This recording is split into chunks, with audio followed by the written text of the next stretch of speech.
शहरात सामाजिक व विधायक कार्यात अग्रेसर असणाऱ्या साई कासव प्रतिष्ठानचा 10वा वर्धापन दिन व 77वा भारतीय प्रजासत्ताक दिन सोमवारी बलिदान चौकात मोठ्या उत्साहात व जल्लोषपूर्ण वातावरणात साजरा करण्यात आला। या उपक्रमाचे प्रमुख आयोजन प्रतिष्ठानचे संस्थापक अध्यक्ष सतीश भोसले व मित्र परिवाराने केले होते।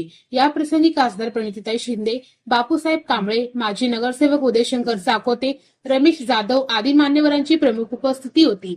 प्रारंभी मान्यवर अतिथींच्या शुभ हस्ते ध्वजारोहण झाल्यावर हुतात्मा स्मारकास पुष्पचक्र अर्पण करून अभिवादन करण्यात आले। या प्रसंगी देशभक्तीपर गीते सादर झाली।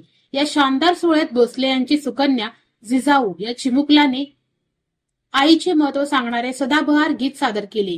तिची आई सौ राधिका भोसले यांनी आठवणीतला क्षण आपल्या कॅमेऱ्यात टिपला। वडील सतीश भोसले हे भावपूत बघतच राहिले। त्यांचा लहान मुलगा रुद्रतेज यांनीही साथ दिली। स्वर साधना, संगीत क्लासेसच्या कलाकारांनी नृत्यासह गीत सादर केले। संबळाचा सुमधुर निनादही आसमंतात दुमदुमला।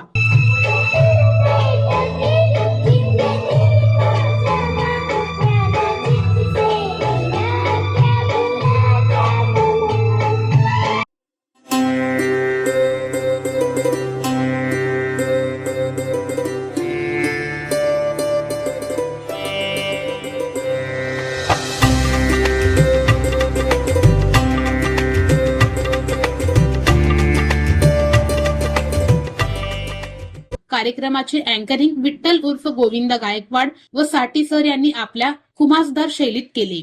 भारतीय प्रजासत्ताक दिनाच्या पार्श्वभूमीवर लोकशाही व संविधान धोक्यात आल्याने युवा पिढीने रस्त्यावर उतरून लढा द्यावा असे आवाहन खासदार प्रणितीताई शिंदे यांनी आपल्या मार्गदर्शनपर भाषणातून केले।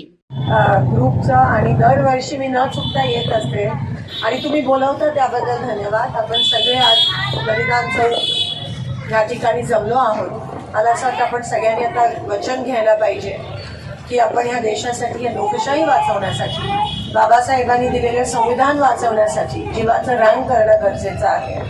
आणि जर गोर गरीब, दीन दलित, युवक, शेतकरी, कामगार यांच्यावर अन्याय होत असेल तर युवकांनी आता पेटून उठणं गरजेचं आहे आणि रस्त्यावरची लढाई लढणं गरजेचं आहे। कोणाच्या तरी हिश्श्याची लढाई आम्ही लढत आहोत। आम्हाला फक्त साथ आणि आशीर्वाद द्या अशीच मी आज धन्यवाद। जय हिंद।